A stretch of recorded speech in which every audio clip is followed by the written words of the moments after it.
Min by L M Montgomery. The morning sun hung, a red, lustreless ball in the dull grey sky. A light snow had fallen in the night, and the landscape, crossed by spider-like trails of fences, was as white and lifeless as if wrapped in a shroud. A young man was driving down the road to Rickman's Corner. The youthful face visible above the greatcoat was thoughtful and refined, the eyes deep blue and peculiarly beautiful, the mouth firm yet sensitive. It was not a handsome face, but there was a strangely subtle charm about it. The chill breathlessness of the air seemed prophetic of more snow. The Reverend Alan Telford looked across the bare wastes and cold white hills and shivered, as if the icy lifelessness about him were slowly and relentlessly creeping into his own heart and life. He felt utterly discouraged. In his soul he was asking bitterly what good had come of all his prayerful labours among the people of this pinched, narrow world, as rugged and unbeautiful in form and life as the barren hills that shut them in. He had been 2 years among them, and he counted it 2 years of failure. He had been too outspoken for them. They resented sullenly his direct and incisive tirades against their pet sins. They viewed his small innovations on their traditional ways of worship with disfavour and distrust, and shut him out of their lives with an ever-increasing coldness. He had meant well and worked hard, and he felt his failure keenly. His thoughts reverted to a letter, received the preceding day from a former classmate, stating that the pastorate of a certain desirable town church had become vacant, and hinting that a call was to be moderated for him unless he signified his unwillingness to accept. 2 years before, Alan Telford, fresh from college and full of vigorous enthusiasm and high ideas, would have said, "No, that is not for me. My work must lie among the poor and lowly of earth as did my master's. Shall I shrink from it because, to worldly eyes, the way looks dreary and uninviting?" Now, looking back on his 2 years' ministry, he said wearily, "I can remain here no longer. If I do, I fear I shall sink down into something almost as pitiful as one of these canting, gossiping people myself. I can do them no good. They do not like or trust me. I will accept this call and go back to my own world." Perhaps the keynote of his failure was sounded in his last words, "my own world." He had never felt or tried to feel that this narrow sphere was his own world. It was some lower level to which he had come with good tidings and honest intentions, but unconsciously he had held himself above it, and his people felt and resented this. They expressed it by saying he was stuck up. Rickman's Corner came into view as he drove over the brow of a long hill. He hated the place, knowing it well for what it was, a festering hotbed of gossip and malice, the habitat of all the slanderous rumours and innuendos that permeated the social tissue of the community. The newest scandal, the worst-flavoured joke, the latest details of the most recent quarrel were always to be had at Rickman's store. As the minister drove down the hill, a man came out of a small house at the foot and waited on the road. Had it been possible, Telford would have pretended not to see him, but it was not possible, for Isaac Gallatly meant to be seen and hailed the minister cheerfully. "Good mornin', Mr. Telford. You won't mind giving me a lift down to the corner, I dissay." Telford checked his horse reluctantly, and Gallatly crawled into the cutter. He was that most despicable of created beings, a male gossip, and he spent most of his time travelling from house to house in the village, smoking his pipe in neighbourly kitchens and fanning into an active blaze all the smouldering feuds of the place. He had been nicknamed the Morning Chronicle by a sarcastic schoolteacher who had sojourned a winter at the corner. The name was an apt one and clung. Telford had heard it. "I suppose he is starting out on his rounds now," he thought. Gallatly plunged undauntedly into the conversational gap. "Quite a fall of snow last night. Reckon we'll have more 'fore long." "That was a grand sermon ye gave us last Sunday, Mr. Telford. Reckon it went home to some folks, judgin' from all I've heard. It was needed, and that's a fact. Live peaceably with all men, that's what I lay out to do. There ain't a house in the district but what I can drop into and welcome. 'Tain't everybody in Rickman's Corner can say the same." Gallatly squinted out of the corner of his eye to see if the minister would open on the trail of this hint. Telford's passive face was discouraging, but Gallatly was not to be baffled. "I s'pose ye haven't heard about the row down at Palmer's last night?" "No's." The monosyllable was curt. Telford was vainly seeking to nip Gallatly's gossip in the bud. The name of Palmer conveyed no especial meaning to his ear. He knew where the Palmer homestead was, and that the plaintive-faced, fair-haired woman, whose name was Mrs. Fuller and who came to church occasionally, lived there. His knowledge went no further. He had called 3 times and found nobody at home, at least to all appearances. Now he was fated to have the whole budget of some vulgar quarrel forced on him by Gallatly. No, everyone's talking of it. The long and short of it is that Min Palmer has had a regular up and down row with Rose Fuller and turned her and her little gal out of doors. I believe the 2 women had an awful time. Min's a tartar when her temper's up, and that's pretty often. Nobody knows how Rose managed to put up with her so long, but she has had to go at last. Goodness knows what the poor critter'll do. She hasn't a cent nor a relation. She was just an orphan girl that Palmer brought up. She is at Rawlings's now. Maybe when Min cools off she'll let her go back, but it's doubtful. Min hates her like P.I.son. To Telford this was all very unintelligible. But he understood that Mrs. Fuller was in trouble of some kind, and that it was his duty to help her if possible, although he had an odd and unaccountable aversion to the woman, for which he had often reproached himself. "Who is this woman you call Min Palmer?" he said coldly. "What are the family circumstances? I ought to know perhaps if I am to be of any service, but I have no wish to hear idle gossip." His concluding sentence was quite unheeded by Gallatly. "Min Palmer's the worst woman in Rickman's corner or out of it. She always was an odd one. I mind her when she was a girl, a saucy, black-eyed baggage she was. Handsome, some folks called her, I never see'd see it. Her people were a queer crowd and Min was never brung up right, just let run wild all her life. Well, Rod Palmer took to dance in attendance on her. Rod was a worthless scamp. Old Palmer was well off and Rod was his only child, but this Rose lived there and kept house for them after Mies Palmer died. She was a quiet, well-behaved little creature. Folks said the old man wanted Rod to marry her, dunno if 'twas so or not. In the end, howsomever, he had to marry Min. Her brother got after him with a horsewhip, ye understand. Old Palmer was furious, but he had to give in and Rod brought her home. She was a bit sobered down by her trouble and lived quiet and sullen-like at first. Her and Rod fought like cat and dog. Rose married Osh Fuller, a worthless, drunken fellow.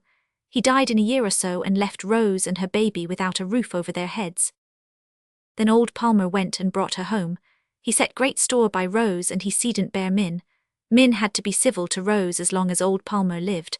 Finlay Rod up and died, and 'twasn't long before his father went too. Then the queer part came in. Everyone expected that he'd provide well for Rose and Min'd come in second best. But no will was to be found. I don't say but what it was all right, mind you. I may have my own secret opinion, of course. Old Palmer had a regular mania, as you might say, for mackin' wills. He'd have a lawyer out from town every year and have a new will made and the old one burnt. Lawyer Bell was there and made one 'bout 8 months 'fore he died. It was supposed he'd destroyed it and then died 'fore he'd time to make another. He went off awful sudden. Anyway, everything went to Min's child, to Min as you might say. She's been boss. Rose still stayed on there and Min let her, which was more than folks expected of her. But she's turned her out at last. Min's in one of her tantrums now and 'tain't safe to cross her path." "What is Mrs. Fuller to do?" asked Telford anxiously. "That's the question. She sickly can't work much and then she has her leetle gal. Min was always jealous of that child.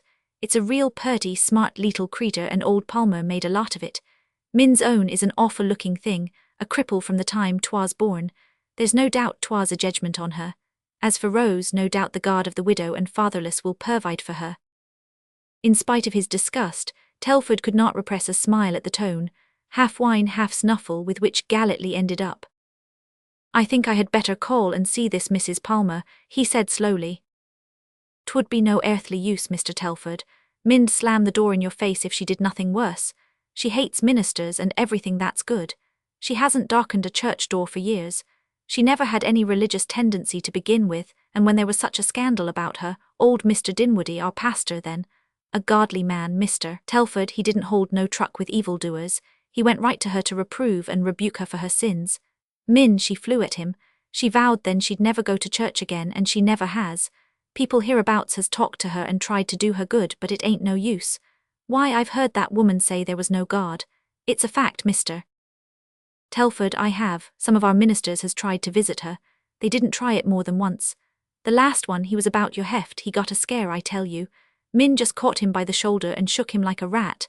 Didn't see it myself, but Mrs. Rawlings did. Ye ought to hear her describin' of it."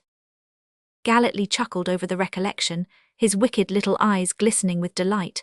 Telford was thankful when they reached the store. He felt that he could not endure this man's society any longer.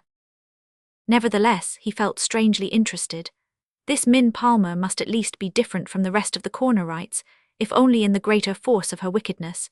He almost felt as if her sins on the grand scale were less blameworthy than the petty vices of her censorious neighbours.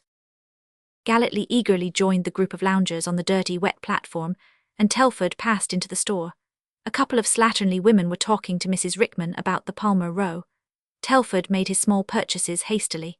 As he turned from the counter, he came face to face with a woman who had paused in the doorway to survey the scene with an air of sullen scorn. By some subtle intuition, Telford knew that this was Min Palmer. The young man's first feeling was one of admiration for the woman before him, who, in spite of her grotesque attire and defiant, unwomanly air, was strikingly beautiful. She was tall, and not even the man's ragged overcoat which she wore could conceal the grace of her figure. Her abundant black hair was twisted into a sagging knot at her neck, and from beneath the old fur cap looked out a pair of large and brilliant black eyes, heavily lashed and full of a smouldering fire. Her skin was tanned and coarsened, but the warm crimson blood glowed in her cheeks with a dusky richness, and her face was a perfect oval, with features chiseled in almost classic regularity of outline. Telford had a curious experience at that moment. He seemed to see, looking out from behind this external mask of degraded beauty, the semblance of what this woman might have been under more favouring circumstance of birth and environment, wherein her rich, passionate nature, potent for either good or evil, might have been trained and swayed aright until it had developed grandly out into the glorious womanhood the Creator must have planned for her. He knew, as if by revelation, that this woman had nothing in common with the narrow, self-righteous souls of Rickman's Corner. Warped and perverted though her nature might be, she was yet far nobler than those who sat in judgment upon her. Min made some scanty purchases and left the store quickly, brushing unheedingly past the minister as she did so. He saw her step on a rough wood sleigh and drive down the river road. The platform loungers had been silent during her call, but now the talk bubbled forth anew. Telford was sick at heart as he drove swiftly away. He felt for Min Palmer a pity he could not understand or analyse. The attempt to measure the gulf between what she was and what she might have been hurt him like the stab of a knife. He made several calls at various houses along the river during the forenoon. After dinner he suddenly turned his horse towards the Palmer place. Isaac Galletly, comfortably curled up in a neighbour's chimney corner, saw him drive past. "Ef the minister ain't goin' to Palmer's after all," he chuckled. "He's a set one when he does take a notion. Well, I warned him what to expect. If Min claws his eyes out, he'll only have himself to blame." Telford was not without his own misgivings as he drove into the Palmer yard. He tied his horse to the fence and looked doubtfully about him. Untrodden snowdrifts were heaped about the front door, so he turned towards the kitchen and walked slowly past the bare lilac trees along the fence. There was no sign of life about the place. It was beginning to snow again, softly and thickly, and the hills and river were hidden behind a misty white veil. He lifted his hand to knock, but before he could do so, the door was flung open and Min herself confronted him on the threshold. She did not now have on the man's overcoat which she had worn at the store, and her neat, close-fitting homespun dress revealed to perfection the full, magnificent curves of her figure. Her splendid hair was braided about her head in a glossy coronet, and her dark eyes were ablaze with ill-suppressed anger. Again Telford was overcome by a sense of her wonderful loveliness. Not all the years of bondage to ill temper and misguided will have been able to blot out the beauty of that proud, dark face. She lifted one large but shapely brown hand and pointed to the gate. "Go," she said threateningly. "Mrs. Palmer," began Telford, but she silenced him with an imperious gesture. "I don't want any of your kind here. I hate all you ministers. Did you come here to lecture me? I suppose some of the corner saints set you on me. You'll never cross my threshold." Telford returned her defiant gaze unflinchingly. His dark blue eyes, magnetic in their power and sweetness, looked gravely, questioningly into Min's stormy orbs. Slowly the fire and anger faded out of her face and her head drooped. "I ain't fit for you to talk to anyway," she said with a sort of sullen humility. "Maybe you mean well, but you can't do me any good. I'm past that now. The corner saints say I'm possessed of the devil. Perhaps I am, if there is one." "I do mean well," said Telford slowly. "I did not come here to reprove you. I came to help you if I could, if you needed help, Mrs. Palmer." "Don't call me that," she interrupted passionately. She flung out her hands as if pushing some loathly invisible thing from her. I hate the name as I hated all who ever bore it. I never had anything but wrong and dog usage from them all. Call me Min, that's the only name that belongs to me now. Go, why don't you go? Don't stand there looking at me like that. I'm not going to change my mind. I don't want any praying and whining round me. I've been well sickened of that. Go. Telford threw back his head and looked once more into her eyes. A long look passed between them. Then he silently lifted his cap, and with no word of farewell, he turned and went down to the gate. A bitter sense of defeat and disappointment filled his heart as he drove away. Min stood in the doorway and watched the sleigh out of sight down the river road. Then she gave a long, shivering sigh that was almost a moan. If I had met that man long ago, she said slowly, as if groping vaguely in some hitherto unsounded depth of consciousness, I would never have become what I am. I felt that as I looked at him. It all came over me with an awful sickening feeling, just as if we were standing alone somewhere out of the world where there was no need of words to say things. He doesn't despise me. He wouldn't sneer at me, bad as I am, like those creatures up there. He could have helped me if we had met in time, but it's too late now. She locked her hands over her eyes and groaned, swaying her body to and fro as one in mortal agony. Presently she looked out again with hard, dry eyes. What a fool I am, she said bitterly. How the corner saints would stare if they saw me. I suppose some of them do, with a glance at the windows of a neighbouring house. Yes, there's Mrs. Rawlings staring out and Rose peeking over her shoulder. Her face hardened. The old sway of evil passion reasserted itself. She shall never come back here, never. Oh, she was a sweet-spoken cat of a thing, but she had claws. I've been blamed for all the trouble. But if ever I had a chance, I'd tell that minister how she used to twit and taunt me in that sugary way of hers, how she schemed and plotted against me as long as she could. More fool I to care what he thinks either. I wish I were dead. If 'twasn't for the child, I'd go and drown myself at that black spring-hole down there. I'd be well out of the way. It was a dull grey afternoon a week afterwards, when Alan Telford again walked up the river road to the Palmer place. The wind was bitter and he walked with bent head to avoid its fury. His face was pale and worn and he looked years older. He paused at the rough gate and leaned over it while he scanned the house and its surroundings eagerly. As he looked, the kitchen door opened and Min, clad in the old overcoat, came out and walked swiftly across the yard. Telford's eyes followed her with pitiful absorption. He saw her lead a horse from the stable and harness it into a wood sleigh loaded with bags of grain. Once she paused to fling her arms about the animal's neck, laying her face against it with a caressing motion. The pale minister groaned aloud. He longed to snatch her forever from that hard, unwomanly toil and fold her safely away from jeers and scorn in the shelter of his love. He knew it was madness. He had told himself so every hour in which Min's dark, rebellious face had haunted him, yet none the less was he under its control.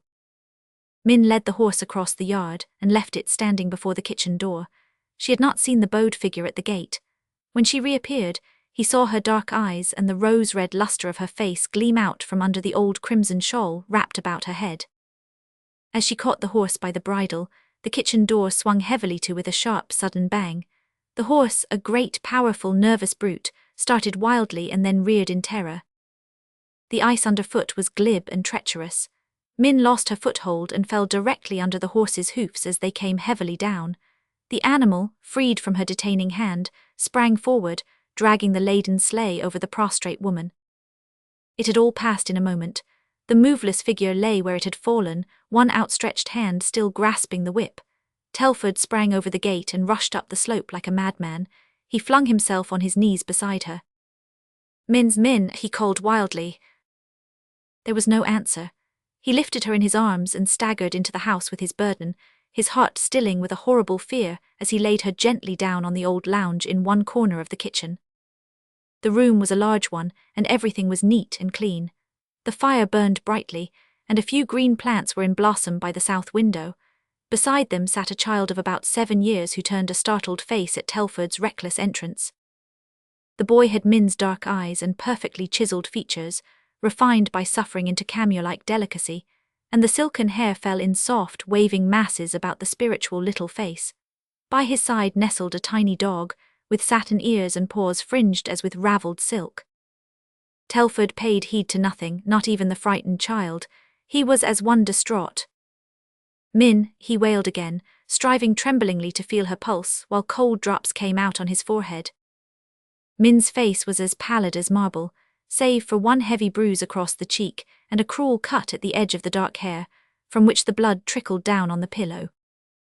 She opened her eyes wonderingly at his call, looking up with a dazed, appealing expression of pain and dread. A low moan broke from her white lips. Telford sprang to his feet in a tumult of quivering joy.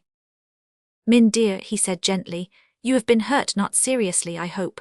I must leave you for a minute while I run for help. I will not be long." "Come back," said Min in a low but distinct tone. He paused impatiently. "It is of no use to get help," Min went on calmly.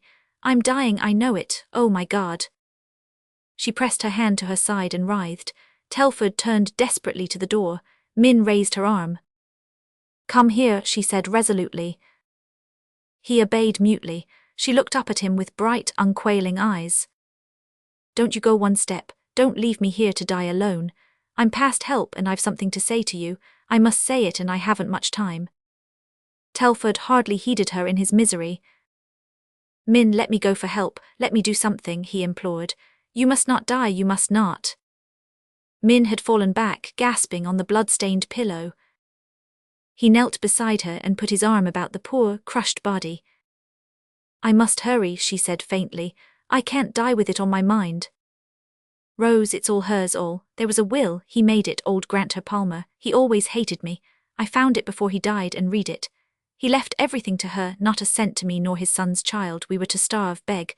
I was like a madwoman. When he died I hid the will. I meant to burn it, but I never could. It's tortured me night and day. I've had no peace. You'll find it in a box in my room. Tell Rose how wicked I've been. And my boy, what will become of him? Rose hates him. She'll turn him out or ill-treat him." Telford lifted his white, drawn face. "I will take your child, Min. He shall be to me as my own son."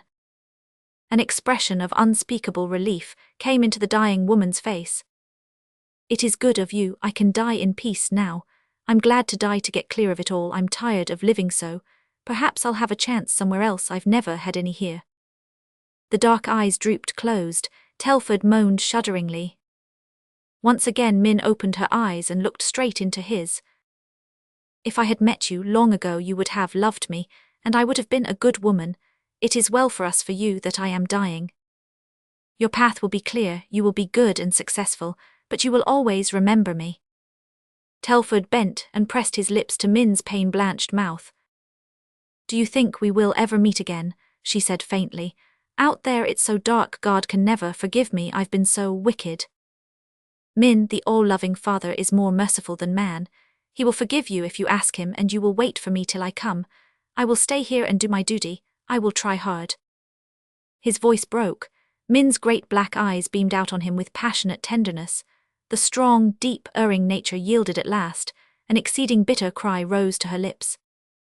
"Oh God, forgive me, forgive me." And with the cry, the soul of poor suffering, sinned against Min Palmer fled. Who shall say whither? Who shall say that her remorseful cry was not heard, even at that late hour, by a judge more merciful than her fellow creatures? Telford still knelt on the bare floor, holding in his arms the dead form of the woman he loved. His, all his, in death as she could never have been in life. Death had bridged the gulf between them. The room was very silent. To Min's face had returned something of its girlhood's innocence. The hard, unlovely lines were all smoothed out. The little cripple crept timidly up to Telford, with the silky head of the dog pressed against his cheek. Telford gathered the distorted little body to his side and looked earnestly into the small face, Min's face, purified and spiritualized. He would have it near him always. He bent and reverently kissed the cold face, the closed eyelids and the blood-stained brow of the dead woman. Then he stood up. "Come with me, dear," he said gently to the child. The day after the funeral, Alan Telford sat in the study of his little manse among the encircling wintry hills. Close to the window sat Min's child, his small, beautiful face pressed against the panes, and the bright-eyed dog beside him. Telford was writing in his journal. "I shall stay here, close to her grave. I shall see it every time I look from my study window, every time I stand in my pulpit, every time I go in and out among my people. I begin to see wherein I have failed. I shall begin again patiently and humbly. I wrote today to decline the 100 church call. My heart and my work are here." He closed the book and bowed his head on it. Outside the snow fell softly. He knew that it was wrapping that new-made grave on the cold, fir-sentineled hillside with a stainless shroud of infinite purity and peace.